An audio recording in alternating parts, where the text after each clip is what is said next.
Thanks for having me here. Y'all are all high school referees, right? All right, I've got a couple friends that are referees, and from what I've gathered, referees tend to have very thick skin. Like, you mess with them and like they just don't care. I guess that's because they just get yelled at all game. It just bounces off. Let me tell y'all a couple things about me, okay? I went to Brother Martin, played soccer, went to college, played soccer, and when I got out of college, I went to work at a hospital. Has anyone here, raise your hand if you've heard of a guy named Mackie Shilstone? All right, so you see Mackie on TV. He's Serena Williams' conditioning coach. I trained with him at this hospital for about 5 years where we had all these advanced tests, and I got to train pro athletes. I got to help take hundreds of pounds off of many people. So like 5 or 6 people, 100 pounds right off of them in so many months. So I got to see that system. And something else was going on with me in that time. I was, as a college athlete, I was partying really hard. I was lifting weights, I was sprinting, I was working out, I was taking supplements, I was taking several medications, Advil and asthma medications, and I was putting a lot of crap in my body. And I really screwed myself up. So after about 5 years working for Mackie, still pushing it hard, I went through this breakup. So this emotional breakup kind of tipped the scale for me, and my whole health just totally collapsed. And I was in this hole, and I couldn't figure out what was going on. I had all these doctors around me, I had this hospital around me, and I couldn't figure it out. So these were all the things that were actually wrong with me. I'm just giving y'all my background, and then I'll start to tell y'all some more useful stuff. So I had a left hip tear. I needed that wrist surgery. I had a mysterious pain in my side. I had a fracture in my left lower back. I had cracked ribs. I kept twisting my ankles. I had large knots in both sides of my upper back. I had muscle imbalances to where I could lay on the ground and I couldn't roll over from one side to the other. My eyes were dry, I had bladder pain, I couldn't sleep at night, I was emotionally volatile. I was mentally spent. I couldn't personally train people for more than like an hour or two at a time without being totally exhausted. My energy was really low. So my whole body was screwed up. I couldn't digest food. I could see my food in the toilet. That wasn't good. Everything on me was inflamed. I was lethargic. I was heavy. I really felt like crap. I couldn't travel without like a bag of pills or devices. I was totally dependent on all this stuff, and my memory was horrible. So all these doctors, I kept going to them. They'd have medication. They'd have all these tests. Nothing really helped. Nothing really worked. So I was like totally stranded, totally just desperate, really desperate. So I kept reading all these different books on health and trying out all these different diets. And I went to massage therapists, physical therapists, acupuncturists, chiropractors, doctors, CAT scans, MRIs, and all this stuff. To get as much information as I could. I probably spent about $100,000 just educating myself. Tried all these diets, learned how to discipline myself to try all these diets. Started to get some grounding, started to feel a little bit better, and started to kind of get out of the weeds. And it was, food matters. What you put in your body matters. I had to stop putting all these chemicals and all this crap in my body. I had to stop overstressing my body with too much training, not enough sleep, too many medications. And finally, I started to feel better. So now I'm about 27 years old. Now I'm 35. But in this story, I'm about 27 years old. I'm feeling better. I stopped working for Mackie. I go and work for physical therapists, and I'm trying to fix all my injuries. So I'm reading all these physical therapy textbooks. I mean, detailed evaluations that I would never read if I hadn't, I needed to fix these problems because these other professionals couldn't help me. So as I'm doing that, I'm training clients, and they're reacting from all these therapies in a positive way, but I'm not, because my insides are not healed. So I had to fix certain systems. I had to fix my digestive system, my hormone system, my detox system, to fix my orthopedic system. So I started to put all this stuff together. I learned how to do movement screens very well and these detailed evaluations. So now I learned all this stuff. I got in my body, started healing it up, certain supplements, very specific stuff, precisely given over a certain period of time. So my body starts feeling a lot better. Now I'm about 30 years old. I stopped working with the physical therapist, started my own private studio where now I'm training people my way, the way I want to do it, with all my resources and all this new stuff that I've learned. So then my older brother says, Matt, let's go do one of these Spartan races. So y'all know these adventure races where you just go out and run a bunch of miles and then climb walls and lift stuff and crawl under things. Well, we practiced one day to do one of these races. We did like an 8-hour workout, which was kind of nuts and pretty stupid. So then the next day, I couldn't bend over. Like I was in so much pain, and I was just so sick of being injured that I was like, all right, how can I fix this forever? So I went online, and I was inspired by this girl that I had a crush on, and I booked a trip to Bali, Indonesia, 6 months out to practice yoga for about 6 weeks. So I flew out to Bali. Well, for about 6 months I practiced yoga. Then I flew out to Bali, did a whole bunch of yoga, and a lot of my injuries totally cleared up. So now everything's feeling better. Now while I'm in Indonesia, I'm meeting different people, and they're teaching me. So then I go to Thailand and I fast. Then I go to Portugal and I learn how to meditate. Then I go and I do breathing exercises in Costa Rica. So I bounced around the world learning all these different healing therapies, and I've just kind of settled down in the last year. So I just want to give you all a background of where all this information is coming from. I work one-on-one with clients at my studio, and I get a chance to get to know each person pretty well, see their lifestyle, see their habits, and see what works. So now I'm going to talk about some of the things that work with most people. If you have any questions, please just like cut me off and raise your hand, okay? So fundamental stuff. So you guys, y'all are referees, but y'all have to treat your bodies like you're athletes. Because normal people can do normal stuff and feel okay. But y'all can't be injured, y'all have to have energy, y'all have to perform. So think about that when you see someone else eating or working out or you know whatever, or not working out. You need to have yourself to a higher standard if you want to move forward with what you're doing. Maybe you don't.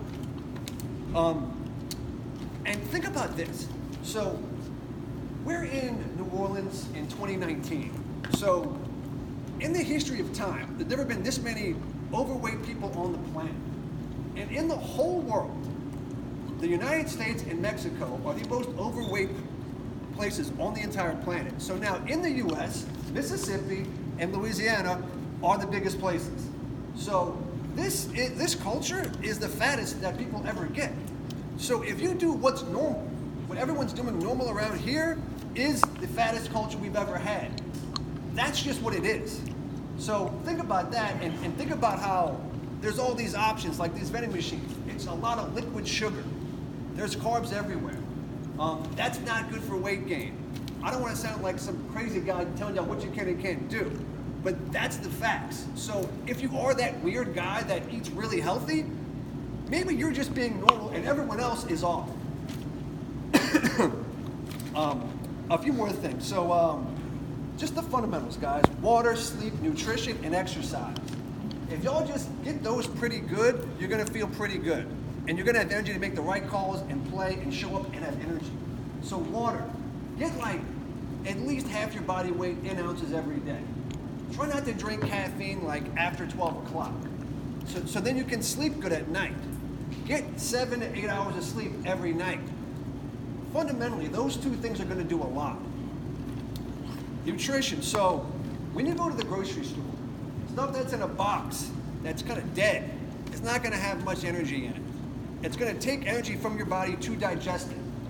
Versus living food is gonna give your body energy and you're gonna feel good. So sometimes you eat and you're just, tired, and then sometimes you eat and you have energy. So eat the living food, probably shop in the grocery store, around the aisles, by the fridges. That's probably the best. And then exercise. So two important things for y'all to look at is, number one, you can't get injured. So don't go do crazy weightlifting where you're getting into these deep ranges of motion and you're getting heavy weight. A safe range of motion, pretty heavy, and then go get flexible some other way. Or maybe you just do whatever it is that you like to do, that's somewhat safe, that you're gonna do, that's just gonna keep you healthy. Raise your hand if you're in a basketball league and you actually play basketball right now. All right, so guys, the conditioning, the timing of the game, running up and down the court, and being able to have that endurance is relevant. You'll have to be in the right position. You should probably know the game pretty well and stay sharp, so that's a good idea. Maybe that's your exercise. Let's see what else we got. So think about this. Every person's gonna have something wrong with them. Nobody's just normal. So let me give you an example of two clients that I had. One guy's name is Steve, one guy's name is Matt. Steve is a diabetic. Steve's got really high blood sugar. So Steve should not eat sugar. Matt has got a bladder problem, okay? He goes to the bathroom a lot. So caffeine, should Steve drink caffeine? Steve's a diabetic. Should he drink caffeine? Yeah, sure. It's gonna help him move blood sugar through his body better. He has no problem with it. He has no bladder issues. Caffeine's good for Steve. If Matt drinks caffeine with a bad bladder, it's not good for him. It's gonna irritate his bladder. So now, how about watermelon? Should Steve have watermelon? Watermelon is pure sugar. Should a diabetic eat pure sugar? No. Should Matt have watermelon? It's good for the bladder. It flushes things out. He has no problems with high amounts of sugar. So Steve should have caffeine, should not have watermelon. Matt should not have caffeine, should have watermelon. So who are you? What's your limitations? And it can be anything, guys. So, maybe it's an injury that you have to work around. Whatever it is, treat yourself unique. Don't just do, you'll read some article, this is good for you, that food's good for you. Well, who are you and what does that mean to you? And how is that specific to you? So consider that when you're getting all this information that comes from everywhere these days. All right, guys, so I'm gonna give you all, this is the fat loss cheat sheet, all right? So I got a bunch of bullets here I'm gonna run through. So maybe you wanna take notes like this guy right here. All right, so good. Obviously, how to lose fat. Eat less, definitely eat less sugar. For breakfast, if you skip breakfast, that's okay. A lot of people, if you just eat some kind of food with protein for breakfast, just have that, you're gonna make better eating decisions all day long. So just have protein for breakfast or skip breakfast if your goal is to lose weight. As far as you see, like what's gotten popular is these ketogenic diets, very low carb diets. That's good for a couple months, but don't do that long term. A lot of problems with that, be careful. Any carbohydrates that are white, so like breads or sugars, yeah. What are the problems with that diet? With that ketogenic diet, that's a lot to talk about, but you could have gallbladder problems, you could starve your gut bacteria, you get chronically dehydrated, a couple different things with that. Let's talk more about that later. If you're trying to lose weight, don't eat fruit. Don't drink calories. Don't eat 3 hours before bed. That's like a big bang for your buck thing. If you just cut that out, that's gonna help. And there's something called time-restricted eating or intermittent fasting. Yep. You can go 12 hours every single day without eating a single calorie, and it's very good for you. That's probably not debatable. So you stop eating at 8 p.m., don't have a calorie until 8 a.m. If you can do that, you're probably gonna live longer and feel better. Some people go to 16 hours. Walking. Get into high volume walking. I've had a lot of clients lose hundreds of pounds from high volume walking. They'll walk an hour a day, every day. It's easy. You podcast, you get outside, you listen to music, you get fresh air, you get vitamin D from the sun. So high volume walking, very safe, very easy, and I've noticed lots of people kind of stick to it. Yeah. If you're trying to lose fat going fruit, fruit's healthy, eat it if you want to feel good, but this is specifically for fat loss, if that's what you're looking at. That's a very good question. Hard workouts, how intense, how frequently should you work out? Once a week is good. More than like 4 times a week where you're huffing and puffing really hard, more than 4 times a week, probably overdoing it. So 4 good days a week is like your high end. So like playing 4 basketball games a week, we're not kids anymore. So that's probably good for us. Lately, I've been timing my meals. I'll literally set a timer and time my meals, and I notice I eat slower, I chew my food, I realize that I'm not full, well, I realize that I'm full a lot sooner. So that's just one little tactic that I've been using lately. You trying to beat the timer or you trying to eat longer? You're trying to see how long you can eat that meal, because for whatever reason, I'm conditioned to just shove the food down my face. Because you grow up however, and slow it down, chew it more, and it'll digest better, and you'll absorb more of the nutrition from the food. Yeah. You have a set time where it's the time? Well, I've been doing this, and I'm hitting 10, 12 minutes, which I don't think is very good. I got a buddy that goes 20 to 30 minutes, but maybe 20, I would guess. I'm not sure, but a lot of that's dependent on our lifestyles and what we have planned. So accountability. So like having someone like a trainer or just any accountability group, like a workout partner, anything like that. Things don't get canceled when you have to like report to somebody. So me and my buddy work out every Friday. For me to skip that workout, I have to call him and give him some kind of excuse, which, you know, I'm just not going to do it because I'm too lazy to do that. I'd rather just do the workout. But if no one's there, I can just tell myself some BS and then not work out. So have some system of accountability somewhere, somehow. On the fasting, Yeah. if you fast throughout, 8 o'clock, you work out in the morning when you first wake up, Yeah. without having to be in your system. Yeah. Is that detrimental to the workout? Without having I don't think so, especially once your body gets adapted into it. It's probably definitely not an issue. Maybe at first, but once your body gets used to it, it's usually fine. Your body tends to kind of figure it out. As long as you get the protein that day, so many grams, the electrolytes, the hydration, the stuff in you that's good, in those hours, your body should pretty much figure it out. We do bring a lot of attention to that, but I think from what we've seen so far, it's not that important to eat breakfast as long as you're getting the right amount of food that day. But like, let's say you fast too much, your body would get nutrient deficient and you would start to waste. So it's important to get quality food in that window of time. But that's something that I've also wondered about. All right. So guys, write things down. Take notes, set reminders. Your mind is for getting ideas, not for storing them. So make notes in your phone, write down your workouts, write down your workout partners, set times, put repeat alerts in your phone. That's very useful. Let's say you've got some kind of health problem, okay? Like I just talked about how I had all those problems. Well, what I learned was you are personally responsible for solving all of your problems. You can't just say, I'm some victim, I've got this problem, I went to the doctor, he said that, he gave me a pill, and now, 2 years later, now I got this problem too, and things are just happening to me. Go eat better, go work out, go figure it out. Because the system is set up to deal with a bunch of people and have very simple solutions, and sometimes there's money involved. So you're gonna have to step up and figure it out. And usually that's you eating better and cutting out something toxic in your life, or at least cutting fat. That's usually the case, and it's hard to do that. So let's say a lot of us have some kind of sugar addiction. Most people eat a lot of sugar. It's one of those things that we look forward to, like a drink or whatever. If you're trying to break your sugar addiction, one good strategy to do that is you can eat whatever you want, as much as you want for 2 weeks, as long as it's not sugar, some kind of white carb, or something sweet. So just cut it all out, cut out all sugar and eat whatever you want. Then after 2 weeks, those cravings go away, you have more control over your life. It's as addictive as anything else. Let's say you're trying to heal something or make changes or get better at anything. The healthier you are, the more balanced your system is, the faster things are going to change.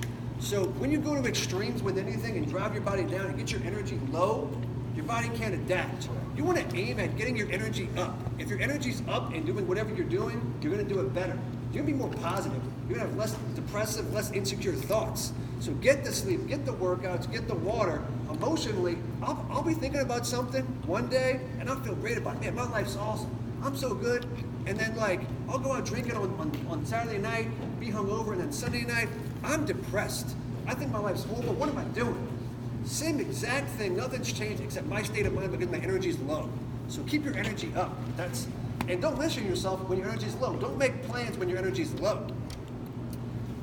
If you ever test anything, or if you go to the doctor and get blood work, vitamin D is the most important thing that you can test. When I worked for Mackie had a binder this thick. He had one this thick of just medical journals that he would get up every day and read, and he'd underline them. So I would just take the journals and read all the underlined stuff and get all the clip notes on all these awesome medical journals. Well, he had one on vitamin D that was so thick, and anything can go wrong if your vitamin D is low. Everybody that's really sick or gets cancer, a lot of the times has very low vitamin D. If you test anything, if you supplement anything, look at vitamin D, and if it's low, which it probably is, you want vitamin D3 plus K2. K2 helps it absorb a lot better. And then when you're making plans, let's say I'm going to do this weight loss program, I'm going to do whatever. Ask yourself, how am I gonna do this? What would this look like if it were easy? And usually that works. And that could be just like hanging out with friends and doing it. It doesn't have to be torturous and miserable because you're just not gonna do it. If it's easy and you'll do it, that's the best thing to do. Just go with that. And last thing, guys, you know, we make excuses. You're not too busy. It's gonna change if it's a priority. If it's a priority, you'll make it change. And guys, life is short. We can only do so much. It'll be over soon. And who cares if you embarrass yourself? Who cares if you fail? Go after it, get it. That's all I have. Do you guys have any more questions? You have a business card, you leave your information? Yes, I'll give Earl a couple cards right here.